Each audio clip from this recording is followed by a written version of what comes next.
Private sector के लिए खोल दिया है। दर्जनों लेबर लॉज को 4 कोड्स में समाहित करना भी अपने आप में एक बहुत बड़ा कदम है।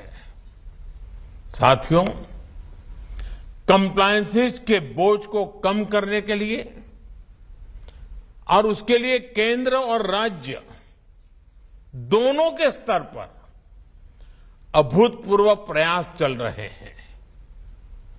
बीते कुछ समय में करीब 40,000 कंप्लायंसेस को हटाया जा चुका है। हाल ही में हमने नेशनल सिंगल विंडो सिस्टम शुरू किया है, जिससे मध्य प्रदेश भी जुड़ चुका है। इस सिस्टम के तहत अभी तक लगभग 50,000 स्वीकृतियां दी जा चुकी हैं। साथियों, भारत का आधुनिक होता इंफ्रास्ट्रक्चर, मल्टी मॉडल होता इंफ्रास्ट्रक्चर भी इन्वेस्टमेंट की संभावनाओं को जन्म दे रहा है। 8 वर्षों में हमने नेशनल हाईवे के निर्माण की स्पीड दोगुनी की है। इस दौरान भारत में ऑपरेशनल एयरपोर्ट्स की संख्या दोगुनी हो चुकी है। भारत की पोर्ट्स हैंडलिंग कैपेसिटी और पोर्ट टर्न अराउंड में अभूतपूर्व सुधार आया है। Dedicated freight corridors, industrial corridors, expressways, logistic parks, ये नए भारत की पहचान बनते जा रहे हैं। पीएम गति शक्ति नेशनल मास्टर प्लान के रूप में पहली बार भारत में इंफ्रास्ट्रक्चर निर्माण का एक नेशनल प्लेटफॉर्म है। इस प्लेटफॉर्म पर देश की सरकारों, एजेंसियों, इन्वेस्टर से जुड़ा अपडेटेड डेटा रहता है। भारत दुनिया के सबसे कॉम्पिटिटिव लॉजिस्टिक मार्केट के रूप में अपनी पहचान बनाने के लिए कमिटेड है। इसी लक्ष्य के साथ हमने अपनी नेशनल लॉजिस्टिक्स पॉलिसी लागू भी की है। साथियों, भारत स्मार्टफोन डेटा कंजम्पशन में नंबर 1 है। भारत ग्लोबल फिनटेक में नंबर 1 है। Bharat IT BPN outsourcing distribution में नंबर 1 है। भारत दुनिया का तीसरा सबसे बड़ा एविएशन मार्केट और तीसरा बड़ा ऑटो मार्केट है। भारत के बेहतरीन डिजिटल इंफ्रास्ट्रक्चर को लेकर आज हर कोई विश्वास से भरा हुआ है।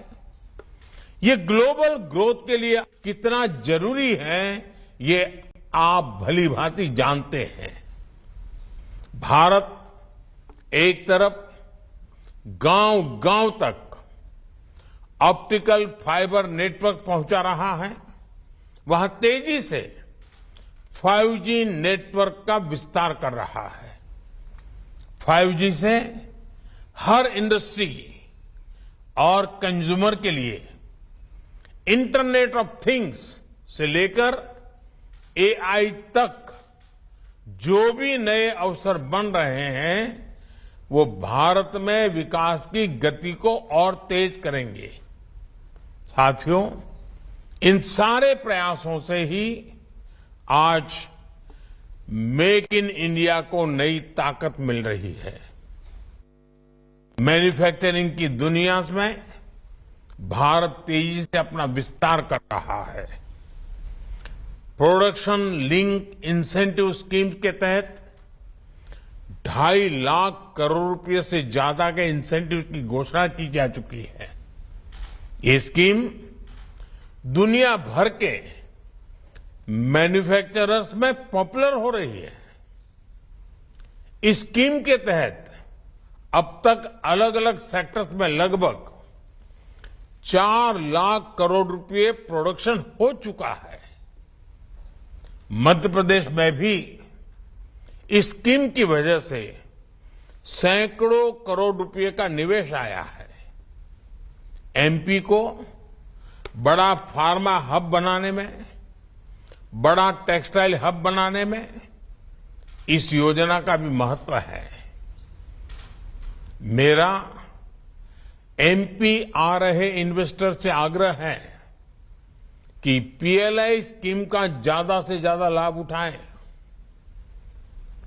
साथियों, आप सभी को ग्रीन एनर्जी को लेकर भारत की आकांक्षा से भी जुड़ना चाहिए। कुछ दिन पहले ही हमने मिशन ग्रीन हाइड्रोजन को स्वीकृति दी है। ये लगभग 8 लाख करोड़ रुपए के निवेश की संभावनाओं को लेकर आ रहा है। ये सिर्फ भारत के लिए ही नहीं, बल्कि ग्लोबल डिमांड को पूरा करने का एक अवसर है। हजारों करोड़ रुपए के इंसेंटिव्स की व्यवस्था इन अभियानों के तहत की गई है। आप इस महत्वाकांक्षी मिशन में भी अपनी भूमिका जरूर एक्सप्लोर करें।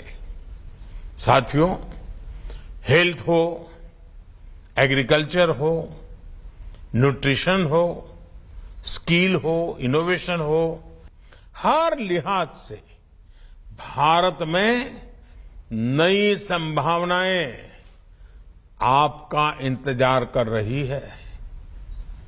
ये भारत के साथ साथ एक नई ग्लोबल सप्लाई चेन के निर्माण का समय है।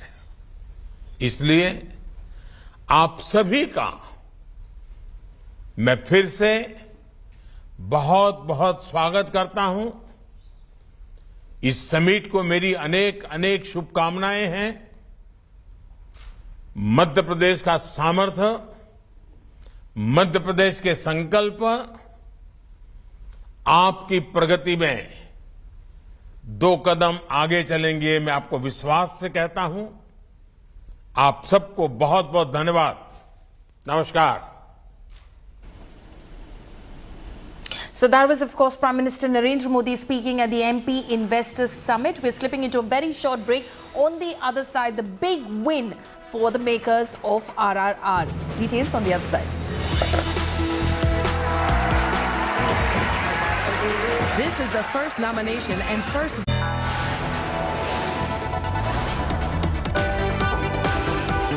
You are watching India Today.